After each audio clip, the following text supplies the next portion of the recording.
Welcome to another Divine Cuppa. Today's is number 8. I'm Denise Mustard, founder of Vibrate Higher, co-founder, sorry. And today we're going to be talking about stepping into our sovereignty. But before we dive straight in, I want to get everyone to introduce themselves a little bit, and what does stepping into your sovereignty mean for you as well? So Vanessa? Hey, greetings. So yeah, I'm in a beautiful sunny garden. I wish it was mine, but it isn't. I've got my Divine Cuppa. The cup actually says, oh, you can't see it. It says Cuppa on it. So I chose this cup in my brother-in-law's kitchen. So yeah, anyway, I'm waffling. My name's Vanessa. I'm a lifestyle coach for mums, helping you to help yourself. And in doing so, you're going to feel fantastic and confident. And what does sovereignty mean to me? Well, do you know what? I have got a great sense of peace of mind. I'm getting more peace of mind. I'm getting more clarity. That's what sovereignty means to me. Awesome. And Layla? Hello, I'm Layla, happy to still be here. Sovereignty, it's a good one. I guess for me, it comes back to one of mine and Vanessa's buzzwords, integrity, as in what I feel internally is what I live. And that's becoming more and more of a necessity for me as the days move on. It's becoming harder to not do what I feel is right. And I'd just like to say hi to Trina. Yeah, welcome. So Trina's one of the speakers that will be speaking with us next week. Hi, Katrina. I had a beautiful dream about you last night. We may go into that. It was lovely. It was absolutely beautiful. So yeah, thank you so much for being here on the call. Cool. You're very welcome. Thank you for having me. So I was just listening to what you were just saying about sovereignty. Very interesting. Yeah, we've literally just done our introductions, Trina. So if you wanted to introduce yourself, and the question Denise asked was, what does sovereignty mean to us as an individual divine woman? Oh, wow. Okay. Hi, I'm Trina. As I say, thanks for having me again. I'm actually a construction project manager, so I deal with statutes on a day-to-day basis, and that kind of gave me a lead into figuring out how the system works, and so that's how Vanessa and I, how our paths crossed when we came into common law, when we were both discovering that element of it. And I suppose for me, sovereignty is about kind of detaching from, it's a really good question, detaching from the system in a way that means that you're no longer a slave and that you're free to enjoy the earth and your environment and your family and everything that all of that gives us. Yeah, rather than relying on something else to look after us. We can look after ourselves and caretake for everything around us as well. I think that's what it means for me. And yeah, I would pondering. I would concur with that, because that was something I was saying the other day. Was the bureaucracy of life has never sat well with me. The fact that, oh, I want to do this, oh, but I have to fill out this form. Why can't I just do it? Or, you know, if people want to come here, why do they have to spend a lot of money and do whatever it takes to come to this country to then to be more enslaved? In the hopes of becoming freer. You know, you got people that are leaving one country to come to another, and with the concept of freedom, that is the whole purpose of their migration. Yet it's just, I guess, a perception of, it's not, the reality is different, right? It's just not as in your face in terms of enslavement. Yeah, and the enslavement comes in many forms as well, doesn't it? It's like we've just been through that exact process. My daughter, she's marrying an American, and they've just gone through the whole visa process and paid the extraordinary amount of money. And you know, luckily it's been successful, so he's coming over and they're getting married in August.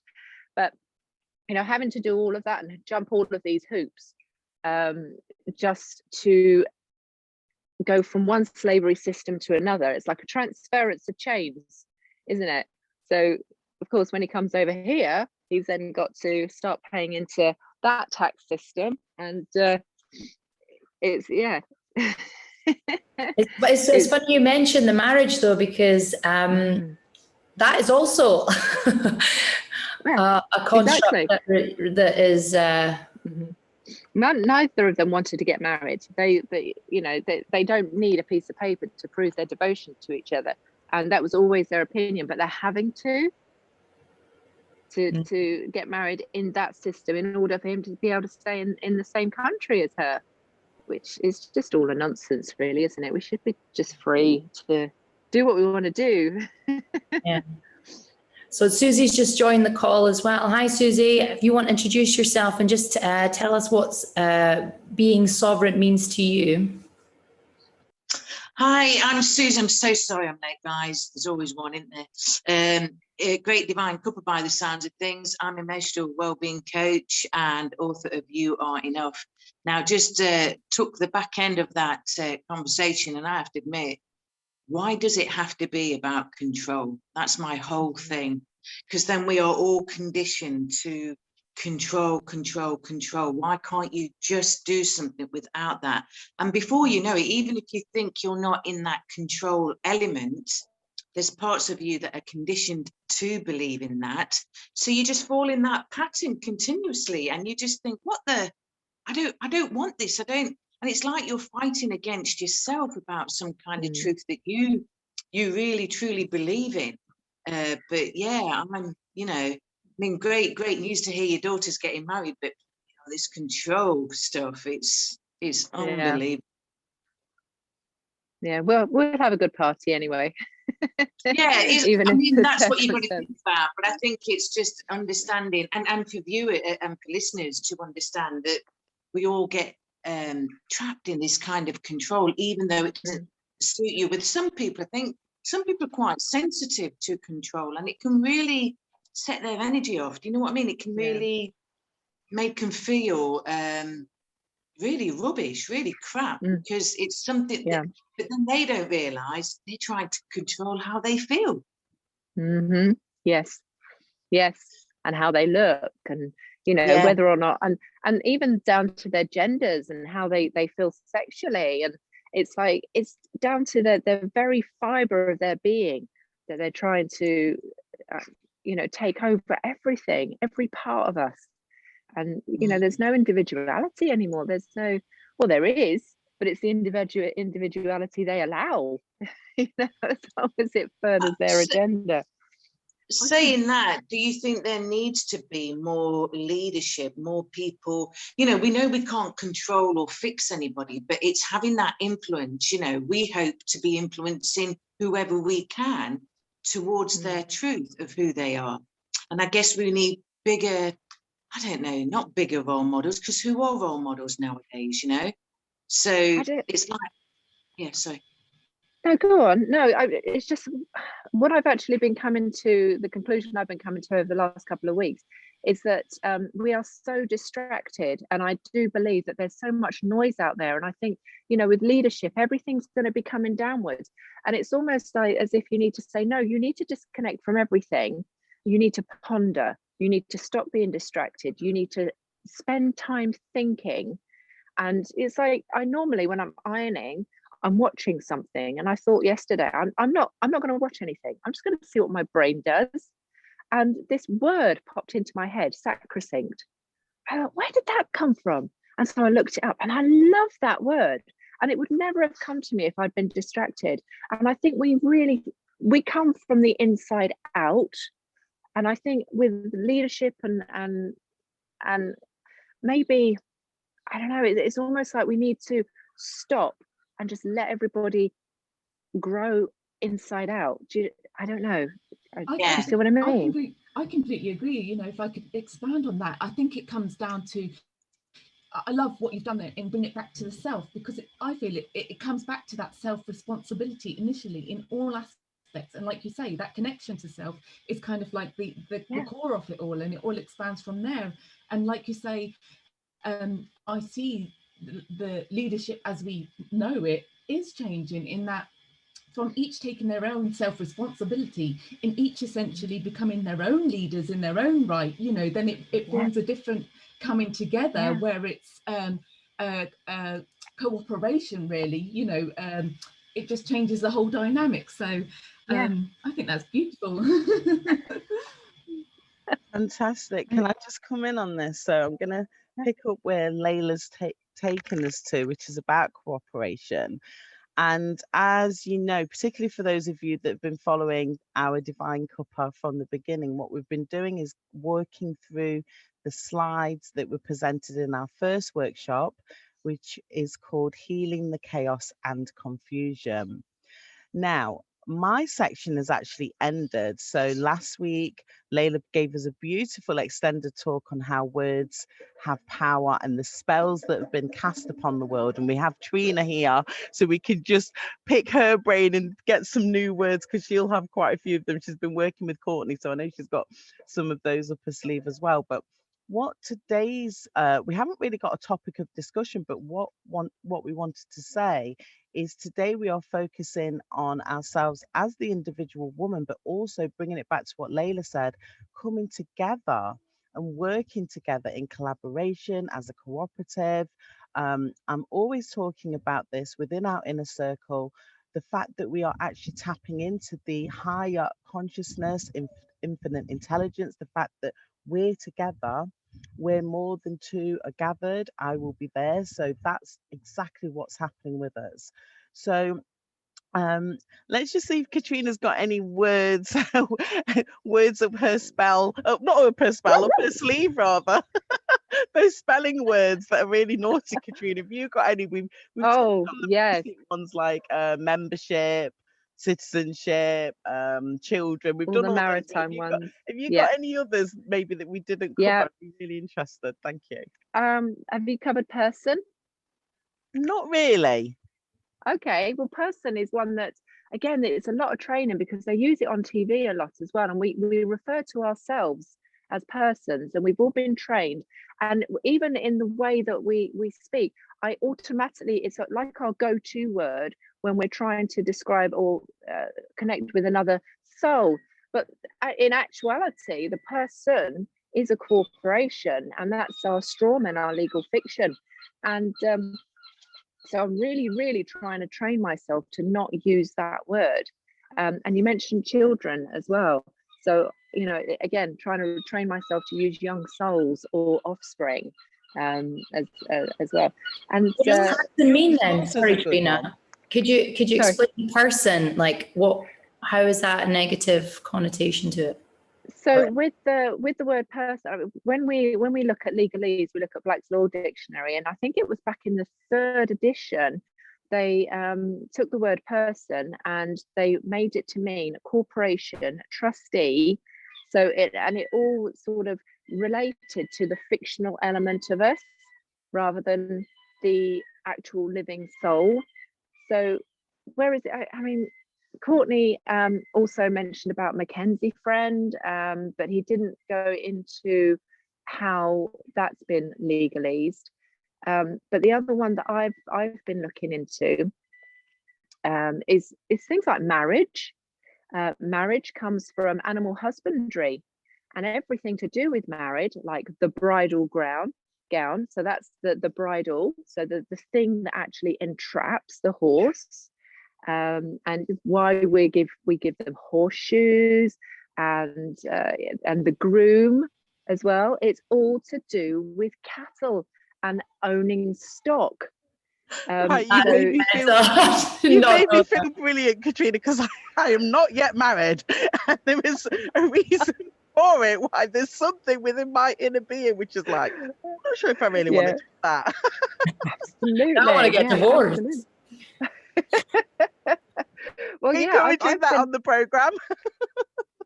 I was going to say, I've just celebrated 27 years of marriage, and I was hoping you're talking the stock market, not the stock. Yeah, but don't worry, it's the truth. Probably that's why I'm rebelling a bit. Yeah. Katrina, we've come back to marriage, but I want to go back to the word person, because you've just done a fantastic interview with the one and only Santos Bonacci. I was so delighted to see it, because I'd been immersed in his videos the day before. Yeah. But Yeah. Santos talks about the word parson for person, because he's taking it back to ecclesiastical law. Yes. And I thought that was so interesting, that if you think of who a parson is, you're thinking of somebody within that church setting. So he just gives another kind of element on that. But let's go back to that word marriage, and anything else that you can throw in there with that, please. Yeah, I tell you what, that's a really, really interesting book to read about etymology and the meanings of words. Is another chappie I interviewed called Gary Fraun, and he's creating a series of 9 books just because he's got this this talent to spotting patterns and things, and he knows all about Freemasonry and all of these hidden systems that exist around us that we're all part of without our awareness. And so the first book that is already out, and it's called Putting a Stopper in the Bottle of Death. And I can drop you a link on how to buy it, because I think he's selling it on Amazon. And it's just absolutely amazing when it goes through the word magic and how we've all, as you said, we've all been spelled with all of this our entire lives. And but yeah, he's got some fantastic words in there, and when you look at it, it's like the word understand. When you break it down, it literally means stand under, but as our conditioning, we've taken it to mean comprehend, when all in at the end of it, we've actually been conditioned to be compliant with our comprehension. So yeah, it's very clever. And he actually goes back to say that the English language has been built purely for commerce and for this word magic as well. So it's almost like we need to go and learn French or one of the ancient languages just to get away from it. Well, I'm learning Spanish, doing really well. Fantastic. And with my Hungarian family, so if you hear any words that you don't recognize, it's because they're speaking Hungarian in the background. Brilliant. Obviously, you're the guest speaker on our, one of 2, on our second workshop, which is called Entrapment and Enslavement. Okay. Yes. And your section is on the slavery system. Is that the title of the workshop? Have I got that correct? Yeah. So do you just want to give us like an overview? I've read the slides. They're very, very interesting. But just give the viewer a flavour of what to expect. Okay. We want them on that call. Yeah. Okay.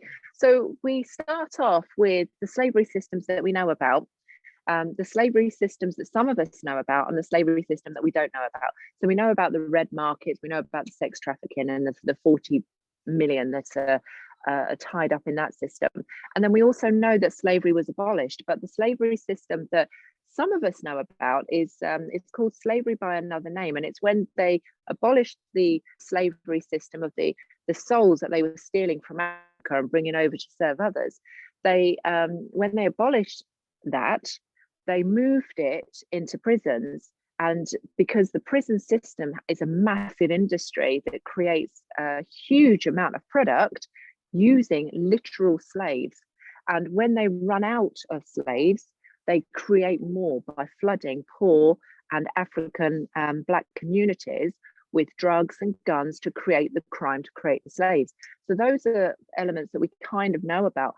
And then we've got the other slavery system that we don't know that we're all entrapped in, and this is the fiat currency system. And I go on to talk about how this system was created and how they used the 3 banking frauds to enslave us all in this system, and how we can potentially get out of it and free ourselves from that slavery system.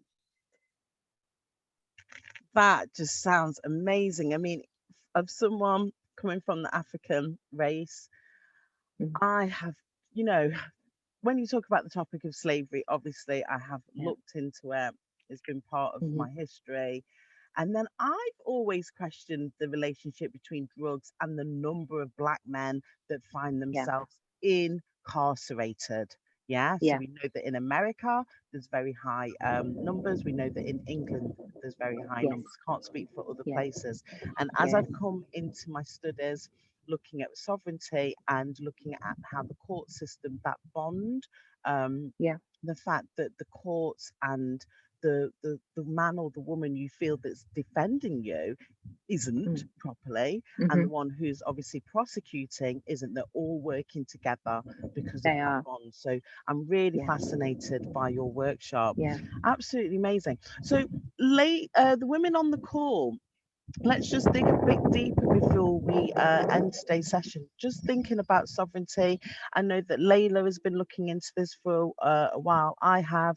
Denise and Susie are just coming into it. But let's just talk about, what does it mean to you? It doesn't matter where you are in your journey, even if you're somebody who's watching this, who's only just literally realized what's happening yesterday.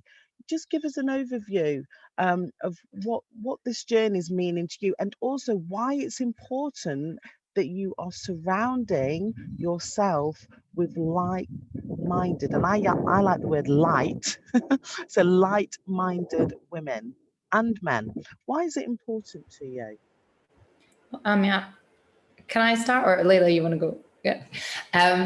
Well, for me, I feel like I just need to create something different at the moment. I guess there's always been a sense of wanting to create something different, but the motivation hasn't been there. And I guess a point from what we were talking about before is with regards to leadership, there's always been a sense in terms of conversation, oh, there isn't the right sort of politician, or there isn't the right man to sort of step up and blah, blah, blah. And there's always like an expectation of waiting for this God to appear.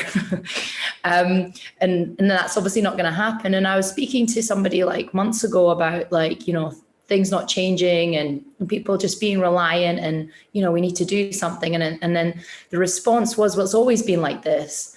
And I was just like, God, so that's why people don't do anything, because they just think, well, what's the point? And for me, like now, I don't know if like a switch has been flicked or what, but it's not an option. Like, we need to create something different. We need to create something more. I've got higher expectations within myself on how I want to operate, and the sense of being a slave to the system. Well, I just basically want to just say, fuck off. That is my first initial reaction is, yeah, fuck off. I'm doing my own thing. Do you know what I mean? So thank you. I don't know how I'm going to follow that. So I think that's a showstopper. Drop the mic. But if I may expand on that.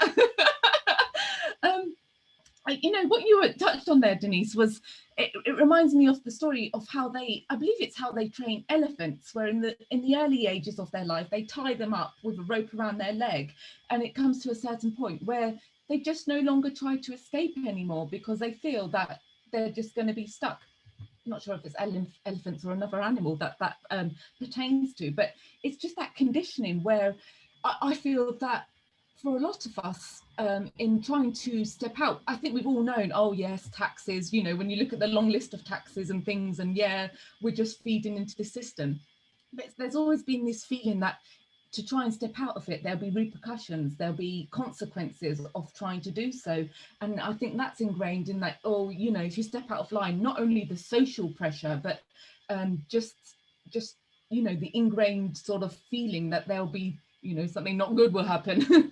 And in coming back to what sovereignty means for me, I think it's what I touched on earlier, in that integrity, in that we've all known these things, but are we taking the steps to actually behave in line with what we believe in? And it's not necessarily on a big scale, because that's what I feel this community of support will help with, but it's on the small scale, like we all have our sense of duty, what we should do, what is right, what is wrong. But sometimes we do things because we feel we should do rather than because we want to. And I mean, even on an energetic level, if you're not approaching something with that love of wanting to do it from your heart, it's a completely different energy that you're bringing to any situation. So, you know, in making those choices, as in, oh, you've been invited to a friend's, or you've been asked to go and help someone with something and you really don't want to, why are you doing it? You know, and not saying you shouldn't, but just really questioning ourselves and what is driving our actions. I think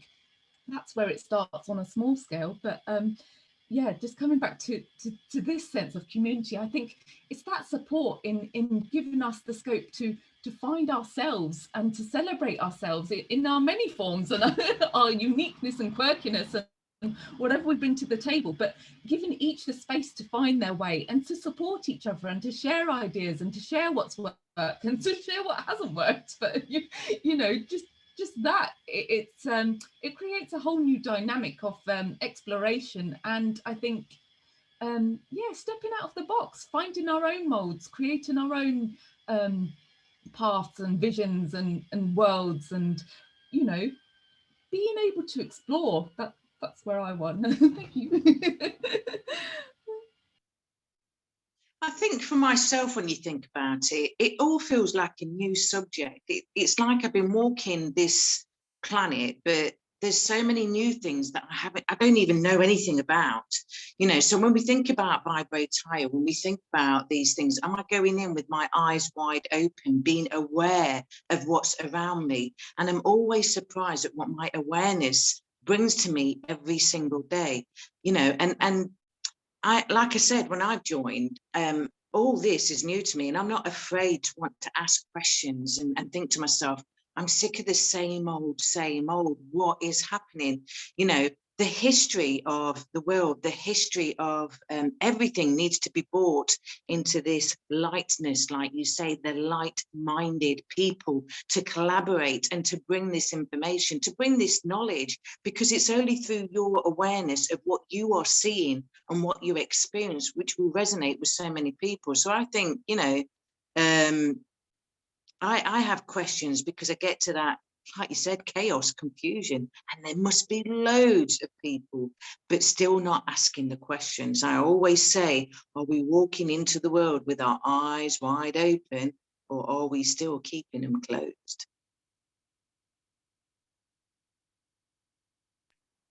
Perfect, thank you. And yourself, Katrina, I mean, you've done a lot of study in this area, and you're meeting some real heavyweight, what we would describe as leaders, just because they have been fighting this cause long before many of us have kind of like even realized what was going on. So your experience will be slightly different. So what's it meaning to you with all the knowledge and information you're gathering, please? I think it's about the awareness and identifying what's actually true to ourselves and what's been conditioned. For example, if you look at workers and they go to work wearing collars and cuffs, and you think, well, where's that come from? And it's the collars and it's the cuffs and the tie, you know? And why do women wear heels? Because they're completely impractical, but all they do is cripple us and slow us down. And it's like, okay, well, what's been coming in from the outside, and what's actually, what do I want? What's me? Where am I in all of this soup of conditioning? So finding out and getting that awareness and finding out the paths that other people have been treading as well makes you do kind of identify what was pushed on you, and then it's easier to try and find yourself in that mess that you end up with. So that's my journey. That's absolutely brilliant. I mean, for myself, as well as the knowledge I feel from a living soul being, I'm actually raising my vibration to another level, because when you know the truth, you know the truth. And I think it was Denise spoke about, you know, that switch. The switch's been on, and we know what we know now. And some of you watching, you don't know what you don't know, and there's no judgment in that.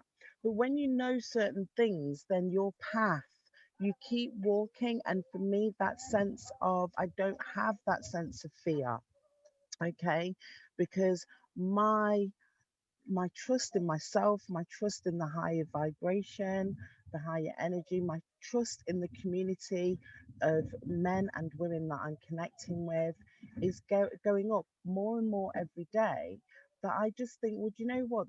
I'm just in a body here, and Sancho said this himself, we will live forever, so they can do what they want.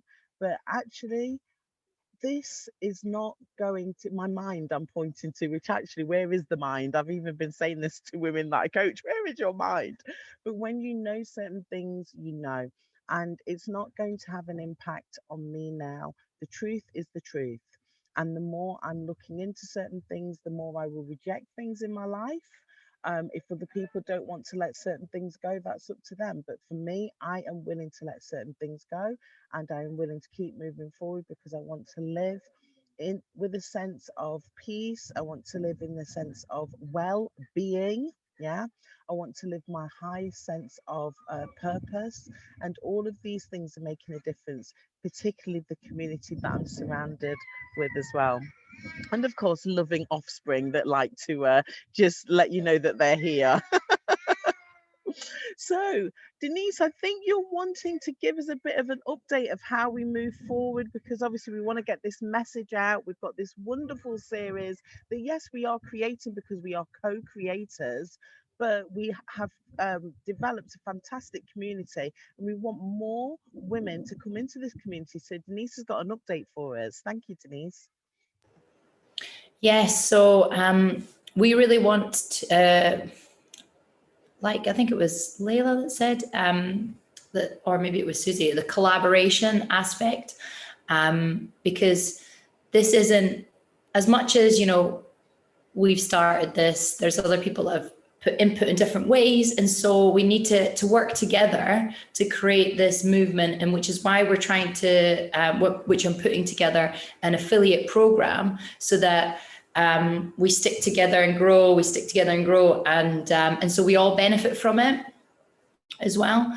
And I mean, for me, it's important for everyone to experience abundance, and everyone to experience freedom, and everyone to experience choice. And so I feel like that's what the membership program is going to include, but also the affiliate program, if we can just work together.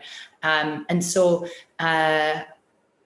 we want our vision is to create a community or society, if you like, where we can operate in our own way, and I guess that community and the member party, as we're calling it, is what we're trying to create. So we want everyone to have a piece of the pie. So yeah, I feel like we will have like a little workshop to show people where we're going to go, why we're doing this, and to invite people in who believe in what we're doing, who want to then be part of it, to then spread the word.